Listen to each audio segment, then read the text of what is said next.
Before we begin this episode, I'd like to recognize the Harsh Rules Patreon supporters that help make content like this possible. If you'd like to support the channel, head over to patreon.com/harshrules to learn more. And once again, thank you for your support. Another way you can support the channel is by liking and subscribing. Liking a video helps me understand what content is successful with this audience. As for subscribing, new content appears on this channel first. While you may have found your way here from Board Game Geek or other sites, in the future I'll also be adding more exclusive content that may only be found here. The best way to be informed when I upload new videos is to subscribe and click the bell icon for notifications. Once again, thanks for watching, and now let's get to the video. Welcome back to Harsh Rules. This has been Harsh, and this is Show and Tell Sunday, and we're going to be taking a look today at the second volume in the Fast Action Battle Game series, Sicily. Second volume is once again designed by Rick Young, and this was released back in 2011. So at the time I'm filming this, I am working on finishing up the rules breakdown for the Bulge. That was the first volume in the series. So now that I know a lot more about the actual system, so now that I understand the system a little better, let's take a look at Sicily and see what is changed and how those rules could be applied. Now, full disclosure on this, for the Battle of Sicily, I don't know a lot about that period in history. Obviously, it's World War II, but the campaign itself, I have just the vaguest understanding. And one of the great things about playing these war games is that you learn a ton about actual battles, the logistics, where forces are positioned. You don't get that when you watch a movie.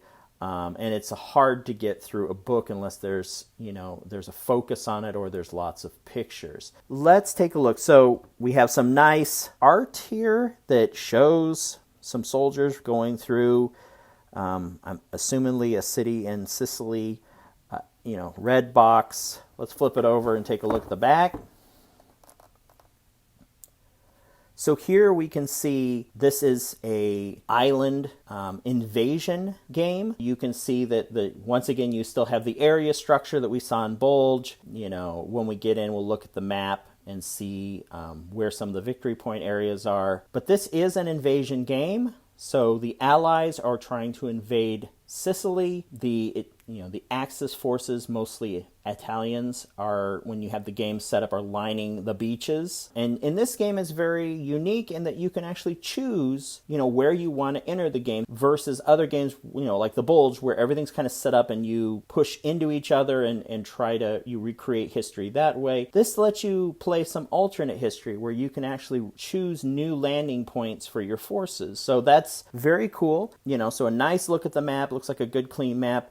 The game counters, many of them are repeated over from Bulge. So you have some of the similar field works, exploitation markers, river assaults, disordered, some of those pieces. This one, I think you have a better representation of I think the British have their own landing force, whereas in the Bulge they were kind of like a cameo in the game. They were just there to defend the one area. It was mostly the U.S. versus the Axis. Here you have a multinational invasion to look at. So going through here, and then we'll jump into the box to see what we can see. We have a complexity level of 4, and a low solitaire level. And I could have sworn the Bulge was a higher one, so I'll be interested to see what makes this particular entry in the series more challenging to solitaire. Maybe it's the different invasion points and whatnot. I'm not sure. So let's see if there's anything else. Complexity 4, once again, I think I'm going to have to just break down and come up with my own complexity system for new players. These complexity systems are geared mostly to experienced wargamers. If you haven't played all the major titles and have a strong foundation, the complexity level, on these I always say add like 3 bars to it. So this for a new player is like lower end of the high spectrum, just because you're learning history, you're learning the mechanics, you're learning military structure. So there's quite a few humps to get over. And that's one of the reasons why I do the breakdowns, just so that people can have a shot if they're not a member of a big wargaming group where you can lean on an experienced player to learn. With the breakdown, we can knock down some barriers to entry and allow people to try to experience some of these games. With all that said, let's take a look inside the box. So let's flip this guy over. We'll take the box off. And let's see what we got here. So here is the rule book. Color, which is nice. Once again, same structure. If you are just tuning in and missed the Bulge discussion, this is a 2 rulebook system. You have a series rulebook that gives you all of the overarching rules for the game, explains how that works. Much of this will be repeated from the Bulge. Explains troop quality, different types of game pieces. You have essentially blocks, which are larger units of fighting forces, whether they be infantry or armor units. Then you have assets, and assets are smaller fighting forces, as well as you have some event counters and special actions. And there's a counter or chit cup system. So you're constantly managing a pool of available resources where you will have some that you draw out that become available to you, and you're also managing what you've used and what's been eliminated from the game, and it all cycles through the cup. So there's that. Then the battle system, which what I'm working on currently, trying to get that nailed down for the rules breakdown in the Bulge. You're looking at troop quality. So you can have elite units, veteran units, green units, and when they meet in combat, the difference between those acts as a modifier for the player. So elite units fighting green units get a bonus modifier, and the vice versa. Green units taking on elite units, for example, would get a penalty. So this is pretty much, just glancing at it, they might have changed out a few counters just so that it's relevant to the game. But it looks very similar to the Bulge. If not, the wording is probably lifted for the most part out of it. So this book of 10 to 12 pages, it looks like some new stuff there. So let me use both hands. So this book has a lot of that information. I wonder if any of this is cleaned up. Maybe I should read this while I'm doing the battle section for the Bulge, see if they cleaned up any language. And here we have some definitions. This is nice. This wasn't in the other book, which would have been helpful back then, but here it is here. Some general rules on the boundary types. Looks like there might be... No, I think that's the same boundaries. There's limited boundaries in the game, basically to get from area to area. Your area has a... Like, if you were, say, this is an area, your... boundaries for the shape are usually either a field or like you could have a river running down this side. So to cross to the adjacent area, you use a connection, and that's basically just your means of getting from area to area, whether you're going cross country through a field, whether you're taking a road, or whether you're trying to cross a bridge. And anyone who's played a World War II game will know that crossing a bridge, you're going to have engineers and explosives and, ways to try to stop armored units by blowing up the bridge and making it a bear to cross. So that's all in this game. That was in the Bulge as well. I don't know how much bridge blowing will take effect. The Bulge, it was a big part of it. This one, I don't know the campaign that well, so I don't know how much bridges come into play. Another neat part about this game I see on this page is you have naval support, whereas the Bulge was pretty much landlocked. So this is an island campaign. Looks like you've got some naval units that will be support units. Now, you won't get to do that much with them, but they act as support. And I don't know if that replaces traditional artillery or how that works just yet. But got a lot of stuff, and here's... Nice. This is so much nicer. So this is explaining some of the counters. The Bulge edition was pretty vague, and you had to go to the Playbook, which we'll go to in just a moment. So, yep. So this is like I said, this is a 2-step rulebook style. So you have the main rules for the series, and somewhere in here, I'll move this to the side. Here's a note that Who packed this one? Deb packed this box. Thanks, Deb. Get some dice. 10-sided dice. Once again, the battle system is all based on 10-sided, or most of the success system. I guess whenever you have to make a decision or you're trying to do a test to see whether you succeed or fail at something, it's all based on 10-sided dice with a common success number of 5. So essentially a 50% chance to accomplish anything. And then any modifiers that come into play will change that success number. So if you get like a +2, which would increase your odds, so you won't always want to roll low in this game, not high. So if it increases your success number, it's going to push it out. So a 5 would become a 7. If you roll 1 to 7, then you would succeed. Anything above that 7 in this example would be a failure. So very simple dice system. It's just a matter of getting the modifiers learned. More stickers to put on. Everyone knows how thrilled I am about that. My hands shake and I can't get them on straight most of the time. So here's those lovely stickers. Counters, some counter sheets, because these would be your assets and events, as well as some markers. Very similar. Most of the art is reused from the Bulge, but we have some new stuff. So there's that. These are pretty critical. Next, we have reinforcement cards. So typically, every turn there's going to be units coming onto the board in certain entry areas. You want to put these out and stack the units on top of them when you play. That way you can just pull them right off these sheets and put them on the board.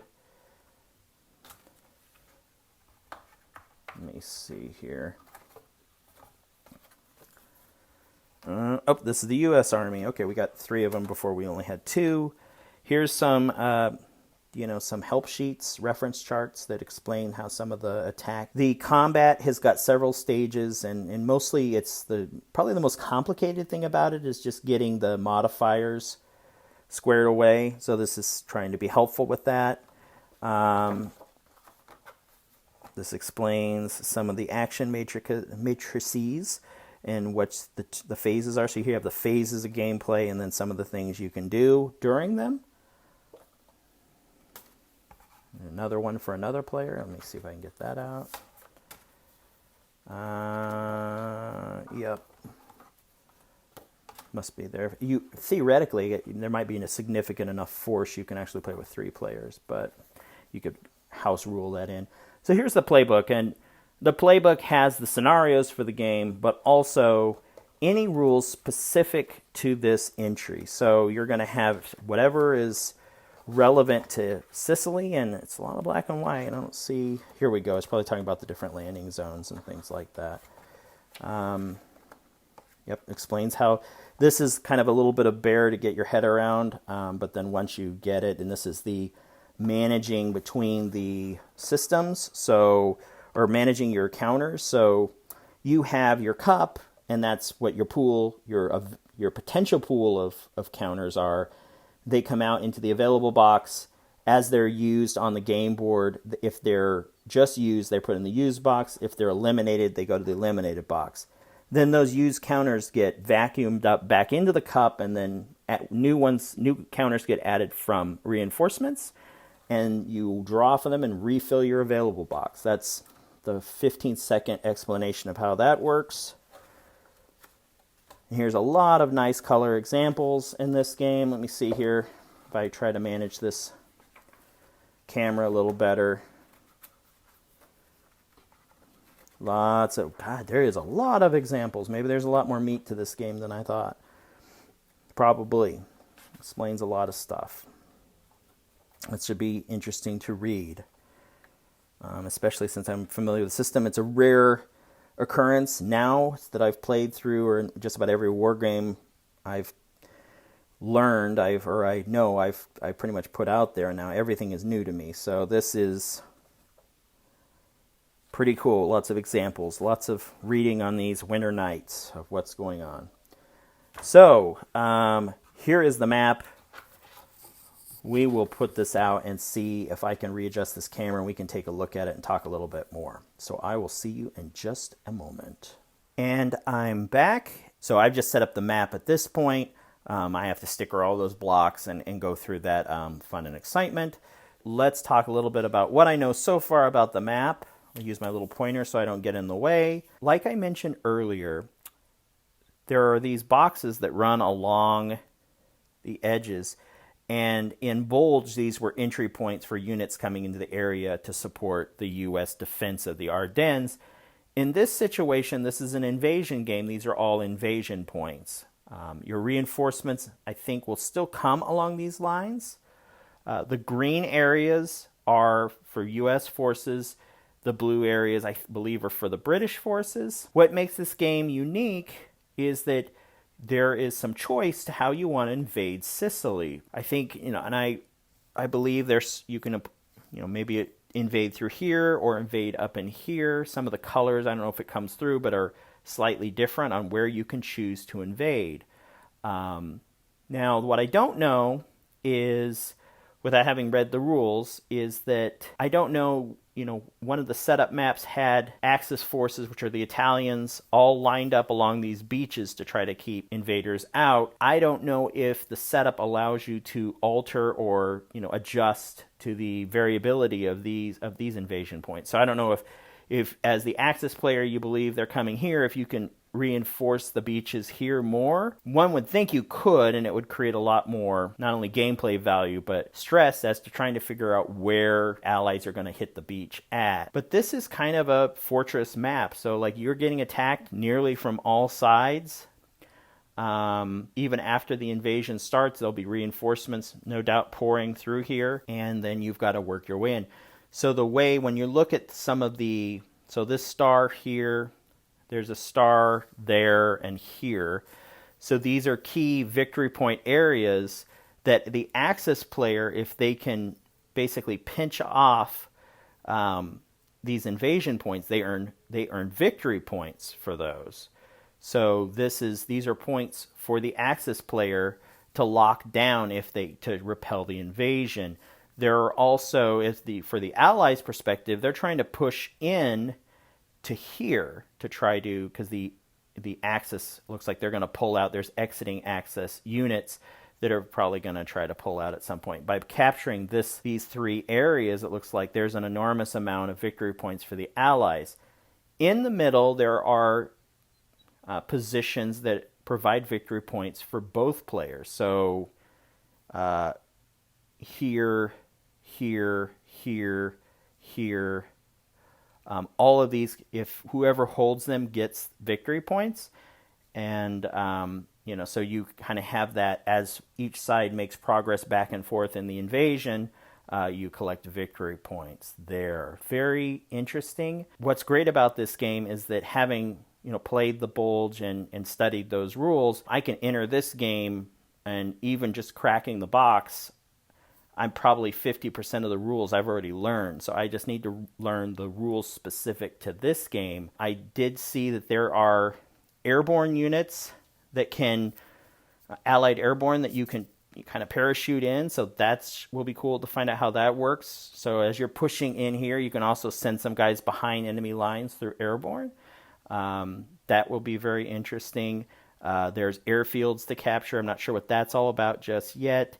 But there's a lot of activity, and it's a block war game, so you just don't know who's defending along these beaches, and until you engage. So that's also very cool. So no, I'm really excited to give this a try. To be fair, this game, I probably will do a rules video at some point, just because I've already broken the ground on the first volumes. A lot of the diagrams, a lot of the analysis just need to be updated with the new game, and that would be less effort of a video unless these additional rules are significantly challenging. But like I said, to be fair, next game that we're going to cover in detail will be Holland 44. A lot of people are waiting for that one. I had done this fast action battle series. I'd started before the holidays studying it. This was kind of the game I wanted to play, learn that series for. So I'm sharing that with you guys. I've heard some frustration on the channel. They can't find the Bulge. Now that they'd actually want to play it, it's expensive or it's out of print. There is still Vassal if you guys want to play it through. The Vassal modules are, but it's there. There are used copies floating around. It's just for whatever reason they being GMT has not reprinted game. This game though, Sicily, I just checked, and there's an enormous amount of copies on the secondary market, and they're all very affordable. I've seen them as low as like $30. If you are studying the Bulge rules and really want to get into this, like I said, most of those rules, this is the series type game, most of those rules will roll right over into Sicily. And there's another game after this that's Golan 73 and Crusader, which is what I'm really looking forward to. It's a North Africa game. I'm a sucker for North Africa. I'm really interested to try to learn the rules for that, and when that game comes out, to be able to play in North Africa with these rules, because I'm really enjoying my time with the Fast Action Battle series. There is some rules that are kind of obnoxious, but it's a GMT game. That's what you get. It comes with the territory, but the most of it is very solid. Once you decipher it, it makes sense. It's straightforward. I'm hoping that will come through in some of the videos that I'm making for Bulge, and then eventually I will keep working my way through the series, but it will not be following Bulge. We got a lot of people waiting for Holland. I've already put in hours of work into Holland 44, getting the some of the setup for that as far as the visuals for the video. So that's just a quick update on that. I have not forgotten you, Holland 44 guys. It's coming. It's once I get through Bulge, then we'll start releasing Holland 44. That is what I had to show you for today. Once again, this is Sicily, Fast Action Battle game by GMT Games, designed by Rick Young. And I'm Ben Harsh for Harsh Rules. Just thought I'd let you know. Thanks for watching, and I'll see you on the next episode. If you found this video helpful, please give me a like and share with your friends. To be the first notified when the next episode of Harsh Rules becomes available, please hit the bell icon for notifications. And as always, this is Ben Harsh for Harsh Rules. Thank you so much for watching, and I'll see you on the next video.